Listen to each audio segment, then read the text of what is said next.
Com Bolsonaro fora do governo, a agenda pró-armas esvaziou. Alguns remanescentes do extremismo, no entanto, fizeram o lobby armamentista e tentam zerar o imposto sobre o item no apagar das luzes deste ano legislativo. Não aprovarmos esse destaque e, portanto, não incluirmos as armas no imposto seletivo, significa que a atual tributação de armas, que é de 89,25%, vai recair para 25,5%. No Brasil, nós vamos pagar mais impostos por flores do que por armas.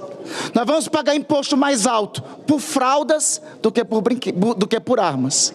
Vamos pagar imposto mais alto por brinquedos do que por armas.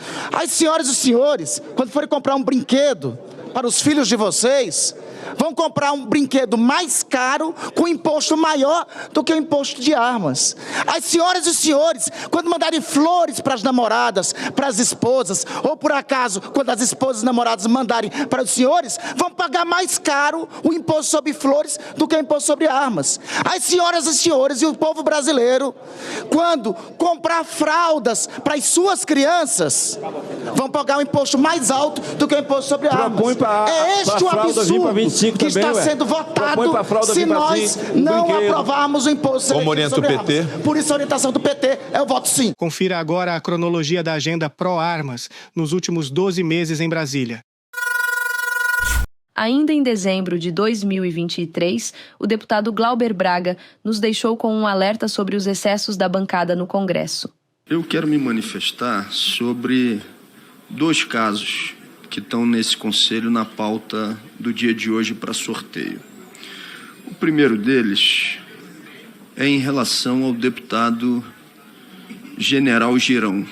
À época, Braga fez o alerta no Conselho de Ética da Câmara. E já queria, inclusive, presidente, perguntar a Vossa Excelência se existe alguma restrição por parte do Conselho de que parlamentares estejam aqui durante as sessões de discussão armados.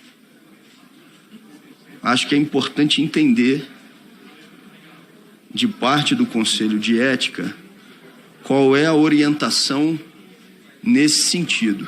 Ao descrever 2 episódios em que Girão foi às discussões na Câmara portando armas, ele previa o ano de pressão da bancada da bala no Congresso. Em março, vem à tona o debate das armas à margem do julgamento no Supremo, que descriminalizou as drogas. Mas eu quero fazer algumas perguntas. Onde o usuário vai comprar maconha? Outra pergunta: quem vai plantar em larga escala para atender a atual demanda? Será que o STF tem essas respostas? Em paralelo às sessões do STF, dados do Tribunal de Contas da União revelaram a farra das armas, da era Bolsonaro. Com o ex-mandatário à frente do Palácio, o número de armas em circulação no Brasil chegou ao seu ápice, o que facilitou o armamento de facções criminosas. Para dizer aqui que muitas vezes se diz, o PT tem vínculo com o PCC. Gente, está aqui. PCC se armando com uma política pública comprada com facilidade no governo Bolsonaro. E creio que todos e todas aqui concordam. As drogas são uma das maiores ameaças à nossa juventude. Então a minha pergunta é: uma política que facilita armas para traficantes é uma política que preserva a família? E creio que ninguém discorde também que a insegurança, a violência é um dos grandes medos do cidadão. E aí minha pergunta é: uma política que facilita armas para condenados por crimes graves é boa para a pátria? Ora, é óbvio que não. Mas então eu pergunto diretamente aos bolsonaristas: o que vocês dizem sobre o relatório do Tribunal de Contas da União, que revelou que durante o governo de vocês, o Exército, seguindo uma determinação do próprio presidente da República, Jair Bolsonaro, emitiu autorização de uso de armas a indivíduos condenados por crimes graves, incluindo o tráfico de drogas e homicídios? Pulamos para abril, durante uma sessão do então recém-empossado ministro da Justiça, Ricardo Lewandowski, na Comissão Segurança Pública da Câmara. Tanto que todos os seguranças que fazem, né, garantem a integridade física do senhor, estão armados com armas de fogo de, no mínimo, calibre 9 milímetros. Até se o senhor quiser consultar, nesse momento, as pessoas que estão acompanhando o senhor, os policiais legislativos, eu aposto com o senhor um Big Mac com batata grande, que nenhum deles porta 380. Estou errado? Não, a Polícia Rodoviária Federal foi do 40 para o 9 milímetros. Polícia Federal sempre usou 9 milímetros. Polícia Legislativa, hoje, graças a Deus, porta 9 milímetros. Por quê? Porque é um calibre apto à capacidade de promover a defesa do indivíduo. Ao longo de 2024, parlamentares como Bilinski, principal voz da agenda na Câmara, se aproveitaram de sessões com o ministro para pressionar o governo a facilitar o acesso às armas e à vida dos CACs. Armas que dizem respeito à proteção do cidadão e armas ofensivas, de guerra. A legislação sempre fez essa distinção. Eu não sei se há uma diferença expressiva, os técnicos dizem que não, uma diferença muito expressiva entre o poder ofensivo de uma 380 e uma 9 milímetros. Sim, é bastante relevante, então, tanto que os seguranças do senhor utilizam 9 milímetros. Pois é, então, na verdade, isso é uma questão técnica que, a meu ver, pode ser discutida, rediscutida, e vamos discutir. Com relação ao legítimo direito de defesa, eu considero também que o cidadão tem direito de defender-se, mas quem estuda direito e quem foi juiz ou quem é advogado, membro do Ministério Público ou policial, sabe que a legítima defesa, ela se pauta por dois princípios ou dois requisitos para ser legal. Primeiro, a imediatidade e a proporcionalidade. Tá certo? Proporcionalidade não consta na lei, ministro. Não, mas consta da jurisprudência. Quer dizer, a proporcionalidade é o seguinte... Vou pedir aos deputados para não interferir. Não, o que é a proporcionalidade? Por favor, dialogando com o ministro. Isso é ruim. Senão vamos estabelecer um diálogo aqui e não vamos encerrar. Não vamos conseguir. Momentos de tumulto, interrupções e atropelos por parte desses parlamentares se tornaram frequentes nesta comissão, que notadamente foi o principal lugar de articulação da bancada. Nesta mesma sessão, o Bilinski parte para o desespero. Mistura armas e religião para empurrar sua agenda, mas toma uma lição do deputado Pastor Henrique. O deputado do PSOL foi uma das figuras mais resistentes à pauta durante as discussões. Sobre o direito à legítima defesa. O direito divino à legítima defesa. A vida é um bem que nos foi dado por nosso Senhor Jesus Cristo e com ele todos os meios para defendê-la de agressões injustas. E, senhor ministro, hoje, no atual cenário tecnológico da humanidade, a arma de fogo é o instrumento mais eficiente. Sobre o caso em si de Mossoró, parabenizar o Ministério da Justiça, a Polícia Penal Federal, a Polícia Federal, a Polícia Rodoviária Federal, a Força Integrada de Combate ao Crime Organizado e a atuação da PM dos estados. Eu acho que foi uma ação difícil, que teve êxito e não teve a morte de ninguém, o que eu considero algo para se comemorar. Eu também quero parabenizar o Ministério por pensar a segurança pública com base nos direitos humanos, sem apelar ao populismo penal, valorizando a integração das forças policiais e a inteligência. Pensar a segurança pública é pensar de forma complexa. Geralmente, respostas sensacionalistas e punitivistas são respostas fáceis para problemas complexos.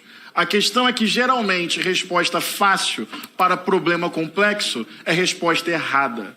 Então, é fundamental pensar segurança pública para além da sensação do imediatismo e do punitivismo. E eu acredito que o Ministério da Justiça trabalha com inteligência nesse sentido. Pedir só, de repente, silêncio, senhor presidente, para eu conseguir concluir meu raciocínio. Também, um exemplo dessa forma mais inteligente de pensar a segurança pública, é o investimento direcionado à apreensão de armas e drogas em portos, aeroportos e estradas, e asfixiando financeiramente o crime organizado no Brasil. E aqui quero parabenizar, além do MJ, a atuação da Polícia Federal e da Polícia Rodoviária Federal. Nós não vamos ter melhores indicadores de segurança na base do tiroteio, do populismo penal, do encarceramento em massa, entrando nas favelas, atirando, fechando serviços de saúde, de educação, promovendo o sofrimento de famílias trabalhadoras. Então, a linha da inteligência, do planejamento, da integração das forças é, sem dúvida, muito mais consequente.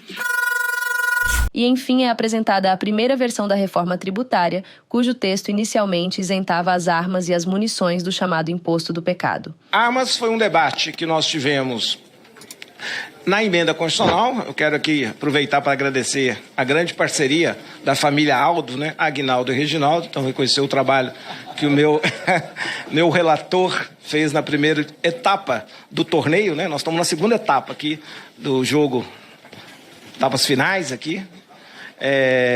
Se tiver veto, tem prorrogação, né? Então, nós estamos no segundo tempo aqui do jogo da reforma tributária. Então, fazer um reconhecimento público ao trabalho do relator Aguinaldo Ribeiro. Segundo, agora é pergunta, né? Já enrolei bastante, vamos lá.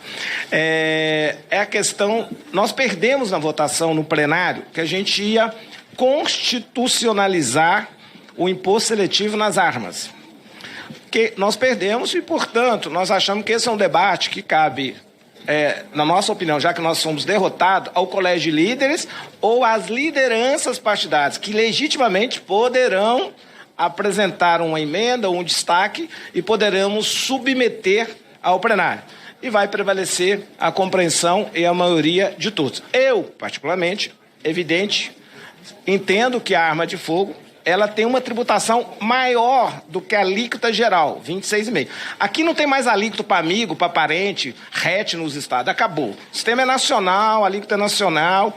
Portanto, a arma, se ela não entra no imposto seletivo, em tese, ela pode ocorrer uma redução de carga tributária, porque a maior carga tributária nossa será a alíquota padrão do IVA, do Imposto de Valor Agregado. No mesmo mês, é realizada a votação do projeto de lei complementar, que regulamentaria a isenção do imposto seletivo sobre armas.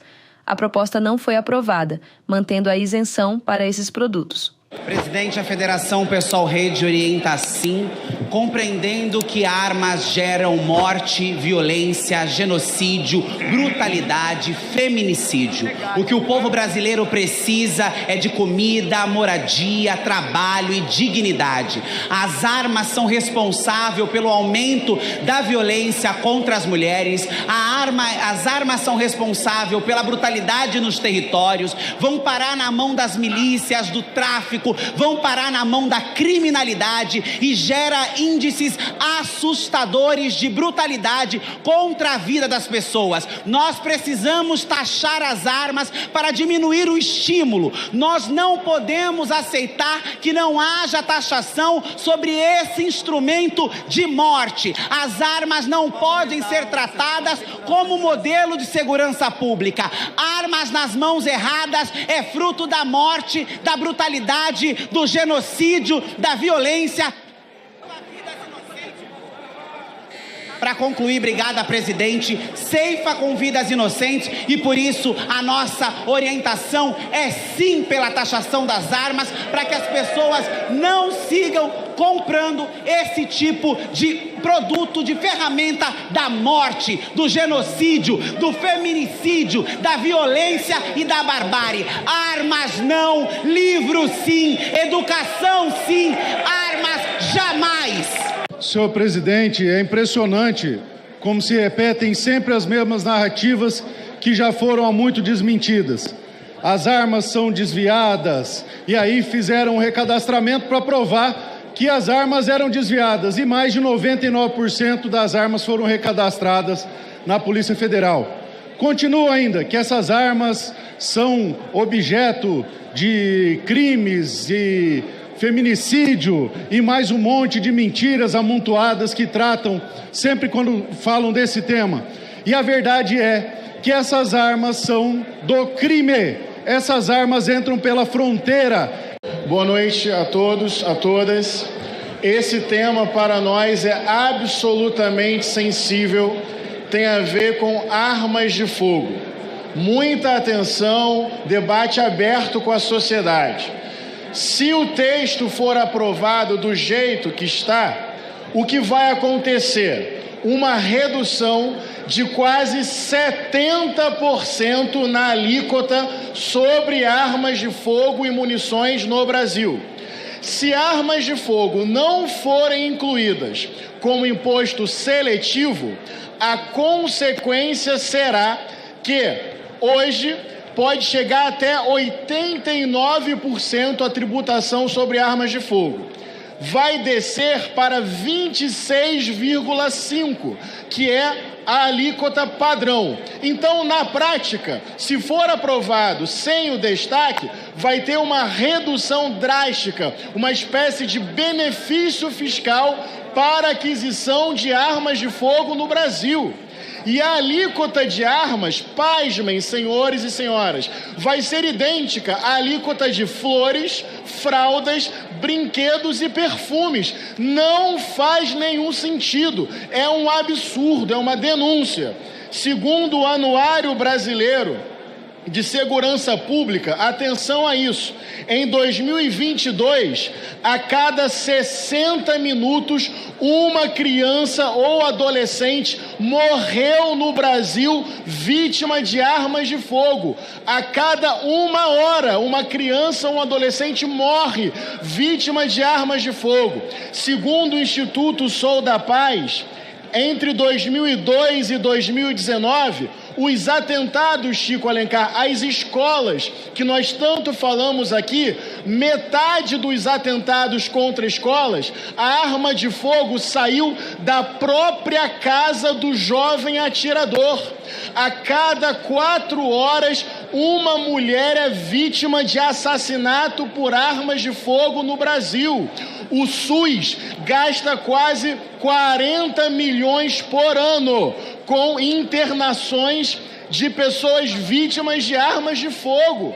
Nós não podemos manter do jeito que está, porque o jeito que está reduz drasticamente a tributação sobre armas de fogo em quase 70%. Pedimos essa sensibilidade, imposto seletivo, para desestimular o uso de armas de fogo em nosso país, pela vida das mulheres, dos negros, das crianças, dos adolescentes. Já na reta final da aprovação da reforma, o relator da matéria, o senador Eduardo Braga, apresentou a versão final da reforma, incluindo as armas na lista dos itens que teriam o imposto do pecado. Entretanto, 2 dias depois, a CCJ do Senado conseguiu reverter o cenário, sob a liderança de Flávio Bolsonaro, que tomou um apavoro épico de Rogério Correia. Coloca-se na conta de se aumentar a tributação de armas e munições como se isso fosse resultar em algum impacto no aumento de violência, quando na verdade é exatamente o contrário. O marginal não compra arma em loja, pelo amor de Deus. Isso aqui está penalizando aquelas pessoas que, cumprindo os requisitos legais, querem ter acesso a uma arma de fogo para ter em sua casa, para sua defesa, da sua propriedade. Com o aumento da violência, o que resta para aqueles que queiram e cumpram os requisitos legais, senador Eduardo Braga, é exatamente ter uma arma em casa. Aquela pessoa que mora no interior do Amazonas, no interior do Amapá ou no interior do Rio de Janeiro, a polícia não é onipresente.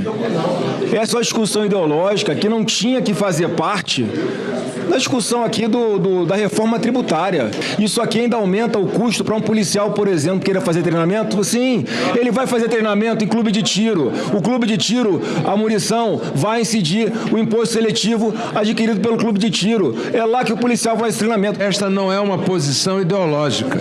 Esta é uma posição de quem quer apenas que as armas e munições não tenham redução de carga tributária. Porque como estava no texto, nós estávamos reduzindo a carga tributária para armas e munições. Segundo, Forças Armadas e Seguranças Públicas não pagam imposto seletivo. Terceiro, polícias militares que se prezam têm estande de tiro, tem que treinar os seus policiais, tem que treinar os seus alunos quando passam no concurso público. Isso não é feito em estande de tiro privado e particular. Eu não vou citar nomes porque eu tenho respeito. Eu não vou citar nomes e peço respeito quando eu falo que eu não estou em debate com Vossa Excelência. Eu não estou em debate com Vossa Excelência. Eu não estou em debate com Vossa Excelência, mas eu estou falando, o direito da fala é meu, o senhor tem que me respeitar. Porque senão eu vou dizer que golpista tem que estar na cadeia. Começando com o seu pai. Começando com o Flávio Bolsonaro, com o presidente Jair Bolsonaro. Fala, presidente, fui citado. Certo? Não, você não foi citado. Começando com Jair Bolsonaro. Atenção, senador. Não, ele interferiu na minha fala. Rogério, por favor. Não, por favor, eu peço eu. Eu não. Vamos manter o decoro, gente. Vamos manter o decoro. Cada um tem direito a falar, então deixa o senador Rogério Carvalho terminar a manifestação dele. Tá bem? O que não dá é para as pessoas ficarem interferindo durante a fala, porque eu estou aqui ouvindo todos os discursos. Eu ouvi, quieto. Quero primeiro citar uma frase de um grande economista que foi preso quando Pinochet deu o golpe militar no Chile, o Carlos Matos. E ele, na prisão, porque ditadura existiu no Chile, existiu no Brasil, 20 mil pessoas morreram com a ditadura militar no Brasil, centenas de desaparecidos que ninguém sabe onde se encontra até hoje, nunca viram corpo, nem em vala, nem em lugar nenhum. Então, o Carlos Matos cunhou uma frase que para mim é muito simbólica. Nem sempre o gesto revela a verdadeira intenção. E às vezes a gente vê as pessoas discursando e aquele gesto nem sempre revela a verdadeira intenção. E assim é como se constrói, muitas vezes, a posição de poder na sociedade, escondendo a verdadeira intenção através de discursos, de falas, através do distópico, do diversionismo, da mistura de argumentações que vai num canto, vem no outro e confunde as pessoas para esconder a verdadeira intenção. Então, Carlos Matos, como uma das vítimas, que felizmente sobreviveu e eu ainda tive a oportunidade de ter sido aluno dele por um período, isso ficou marcado para mim e eu sempre que vejo determinados gestos me lembro da fala dele. Quero dizer também que o CNJ tem um papel muito importante e muitas coisas melhoraram no judiciário depois da criação do CNJ. Nenhuma instituição é perfeita. Nenhuma. E nem nenhum ser humano é perfeito. Portanto, exigir a perfeição dos seres humanos no exercício das suas funções, das instituições formadas por seres humanos, é também um ato é uma tentativa de querer criar uma ideia mentirosa para a sociedade de que é possível ter controle de tudo e sobre todas as coisas. E de que é possível ter algo extremamente certo e perfeito, porque ninguém, absolutamente ninguém, talvez só o profeta Jesus Cristo tenha conseguido essa façanha. Na semana seguinte, o senador Randolfo Rodrigues tenta uma última emenda para incluir as armas no imposto seletivo da reforma, mas o Senado rejeitou. Não aprovarmos esse destaque e, portanto, não incluirmos as armas no imposto seletivo, significa que a atual tributação de armas, que é de 89,25%, vai recair para 25,5%. No Brasil, nós vamos pagar mais impostos por flores do que por armas.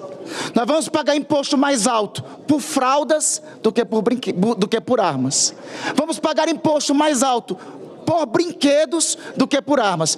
As senhoras e senhores, quando forem comprar um brinquedo para os filhos de vocês, vão comprar um brinquedo mais caro com imposto maior do que o imposto de armas. As senhoras e senhores, quando mandarem flores para as namoradas, para as esposas, ou por acaso, quando as esposas e namoradas mandarem para os senhores, vão pagar mais caro o imposto sobre flores do que o imposto sobre armas. As senhoras e senhores e o povo brasileiro, quando comprar fraldas para as suas crianças, vão pagar um imposto mais alto do que o imposto sobre armas.